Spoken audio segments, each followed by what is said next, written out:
ہمارا دل اوب گیا، انہوں نے کہا بنی اسرائیل نے، موسیٰ علیہ السلام ایک کھانے پہ ہم سے صبر نہیں ہو رہا، اب کیا کریں؟ فَادْعُ لَنَا رَبَّكَ، پس اب تم اپنے رب سے دعا کرو ہمارے لیے، یخرج لنا، ہمارے لیے نکالے، اگائے، مما تنبت الارض، وہ چیزیں ہمارے لیے نکالے جو زمین سے اگتی ہیں، اب زمین سے اگنے والی چیزیں نکالیں، من بقلھا وقثائھا، ہمارے لیے ساگ نکالے، اور ککڑی، یا لکھا ہوا ہے تو ککڑی کھیرا یا تر جس کو کہتے ہیں، وفومیہ اور لہسن ہو، وعدسیہ اور مسور ہو، وبصریہ اور پیاز ہو، یعنی کہ وہ ساری سبزیاں جو ہم لوگ کھاتے ہیں۔ ان لوگوں نے دعا کی کہ موسیٰ علیہ السلام اپنے اللہ سے دعا کرو کہ ہمارے لیے زمین سے اگنے والی سبزیاں ہمیں دے۔ قال اتستبدلون الذی، موسیٰ علیہ السلام نے بڑی حیرانگی سے اپنی قوم سے پوچھا کیا تم تبدیل کرنا چاہتے ہو وہ چیز، ہوا ادنی بالذی ہوا خیر، تم ایک ادنا چیز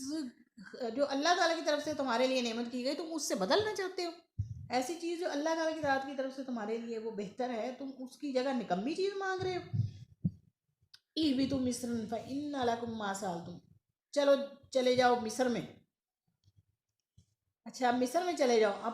ہمارے لیے تو اب یہ ہے کہ نا ہم لوگ جہاں بھی چاہتے ہیں ٹیوب ویل لگاتے ہیں اور پانی نکل آتا ہے، ہماری قسمت میٹھا پانی ہو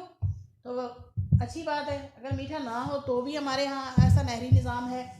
کہ پانی ہمارے پاس پہنچ جاتا ہے۔ اب لیکن وہاں اس وقت کے زمانے میں لوگ اس جگہ جا کے آباد ہوتے تھے جہاں قریب قریب نہر ہوتی تھی، جہاں قریب قریب نہر ہو وہاں ارد گرد کا علاقہ زیادہ زرخیز ہوتا ہے، وہاں پہ سبزیاں وغیرہ ہر چیز زیادہ ہوتی تھی۔ تو اب مصر میں جو دریائے نیل تھا تو کہا گیا جاؤ اب مصر کے کنارے چلے جاؤ، وہاں تمہارے لیے اب وہ ساری چیزیں ہوں گی جو تم مانگ رہے ہو۔ ضربت علیہم الذلۃ والمسکنۃ، لیکن کیونکہ انہوں نے اللہ تعالیٰ کی ذات کی نعمت کی ناشکری کی تھی، اللہ کی ذات نے جو ان پہ نعمت دی ہوئی تھی اس کو کہا ہمیں یہ نہیں چاہیے، ہمیں کچھ اور دے، تو اللہ تعالیٰ کی ذات نے کیا کیا، جب وہ مصر میں گئے اللہ نے ان پر ناداری مسلط کر دی، تنگ دستی اتنی زیادہ آ گئی ان لوگوں پر کہ کھانے پینے کو ترس گئے، سبزیاں کیا آنی تھی کھانا ہی نہیں ملا، وہ بھٹکتے رہے اسی آبادی میں، کئی سال بھٹکتے رہے۔ باؤ بغضب من اللہ، کیونکہ وہ اللہ کے عذاب میں گر گئے تھے، اللہ کی ناراضگی میں،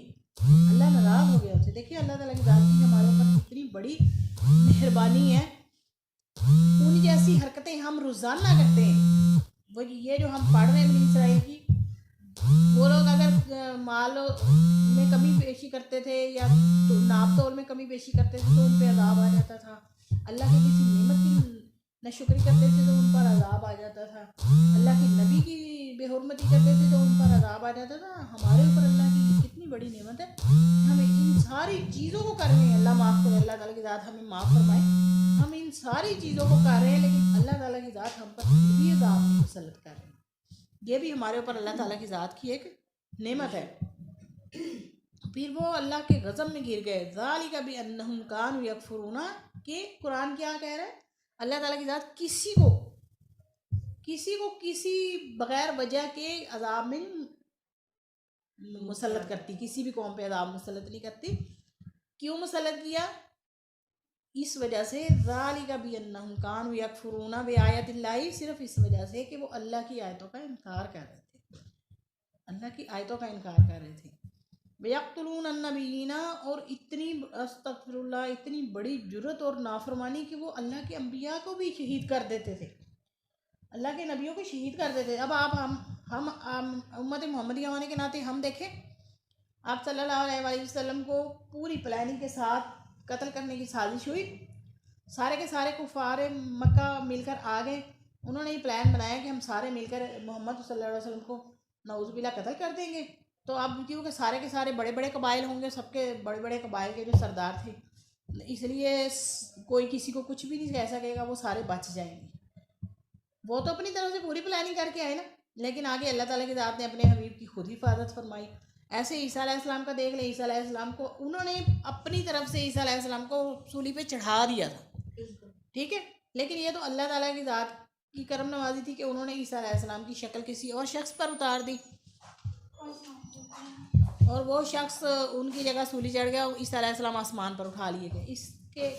ذکری علیہ السلام تھے، ذکری علیہ السلام کی قوم نے ان کو وہ پیچھا کیا، جب ذکری علیہ السلام جب بھاگ کر ان سے چھپے، ایک درخت میں جا کے انہوں نے چھپ گئے، ان کو پتہ لگا کہ ذکری علیہ السلام اس درخت میں، انہوں نے اس درخت کو کاٹ کر اس درخت کو آرے سے چیر دیا، حالانکہ وہ جانتے تھے اس میں حضرت ذکری علیہ السلام چھپے ہوئے ہیں، لیکن انہوں نے اس کو کاٹ دیا، ذکری علیہ السلام کے جسم کے 2 ٹکڑے کر دیے، ٹھیک ہے۔ کیا کیا انہوں نے؟ انبیاء علیہ السلام کو شہید کیا، ناحق انبیاء علیہ السلام نے کون سا ان کو قتل کیا تھا؟ انبیاء علیہ السلام آتے تھے، ان کو ہدایت کی بات بتاتے تھے، اللہ کی حکم کو ان تک پہنچاتے تھے۔ انبیاء علیہ السلام جو تھے وہ اللہ تعالیٰ کی طرف سے آئی ہوئی وحی کو لوگوں تک پہنچاتے تھے، ٹھیک ہے، اور چاہتے تھے کہ لوگ گمراہی سے نکل آئیں، اللہ کے عذاب سے بچ جائیں، اللہ کے غضب سے بچ جائیں، سوائے ہدایت، سوائے اللہ کی ناراضگی سے بچانے کے اور کوئی مقصد نہیں ہوتا تھا ان کا۔ لیکن پھر بھی ان لوگوں نے کیا کیا؟ پھر بھی انبیاء علیہ السلام کو ناحق شہید کیا۔ ذالک بما عصوا وکانوا یعتدون، یہ اسی وجہ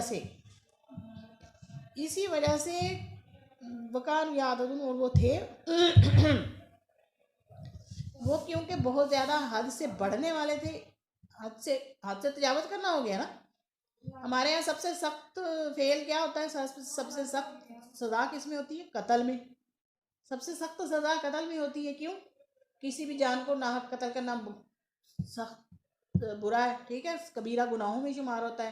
قانوناً بھی شرعاً بھی۔ اور یہ دیکھیں کہ وہ انبیاء علیہ السلام کو اور اللہ کے راستے میں چلنے والوں کو ناحق شہید کرتے تھے۔ اب یہ حد سے بڑھ گئے تو اللہ تعالیٰ کی ذات نے ان کے اوپر کیا کیا کہ عذاب نازل کر دیا۔ ان الذین آمنوا، بے شک وہ لوگ جو ایمان لائے، والذین ہادوا، اور وہ لوگ جو یہودی ہوئے، والنصارى، اور وہ لوگ جو عیسائی ہوئے، والصابئین، وہ لوگ جو ستاروں کو پوجنے والے ہوئے، من آمن باللہ، ان میں سے جو بھی ایمان لائے گا۔ دیکھو ان الذین آمنوا، ایمان والوں کو بھی اس میں شامل کیا جا رہا ہے، یہودیوں کو بھی، عیسائیوں کو بھی، ستارہ پرستوں کو بھی، ان میں سے جو بھی ایمان لائے گا باللہ والیوم الآخری، اللہ پر اور آخرت کے دن پر، وہ عامل صالحا، اور نیک عمل کرے گا۔ صرف ایمان لانا کافی نہیں ہے، ان میں سے جو بھی ایمان لائے گا اللہ پر، آخرت کے دن پر، اور نیک عمل کرے گا، فلہم اجرہم عند ربہم، پس ان کے رب کے پاس ان کے لیے نیک اجر ہوگا، اچھا اجر ہوگا، ولا خوف علیہم ولا هم یحزنون، نہ ان کو کسی قسم کا کوئی ڈر ہوگا اور نہ ہی وہ کسی بات پہ غم زدہ ہوں۔ کس قسم کا ڈر نہیں ہوگا؟ جیسے ہم نے سورہ فاتحہ ہی شروع میں پڑھی ہے، سورہ فاتحہ میں کیا؟ غیر المغضوب علیہم ولا الضالین، ہم نے پناہ مانگی اس چیز سے کہ جس سے ہمارا خدا یا ہمارا اللہ ناراض ہو، اے اللہ ہمیں ان لوگوں کے راستے پہ چلا جو ہدایت والے تھے، ان لوگوں کے راستے سے بچا لے جن پر تیرا غضب نازل ہوا ہے۔ تو غضب نازل ہونے کے خوف سے، دوزخ کے خوف سے، اللہ کی ناراضگی کے خوف سے، ان سب چیزوں سے اللہ تعالیٰ کی ذات فرمانے کہ ہم پناہ میں آ جائیں گے اگر ہم نیک عمل کریں گے، اللہ پر ایمان لائیں گے اور آخرت پر ایمان لائیں گے۔ تو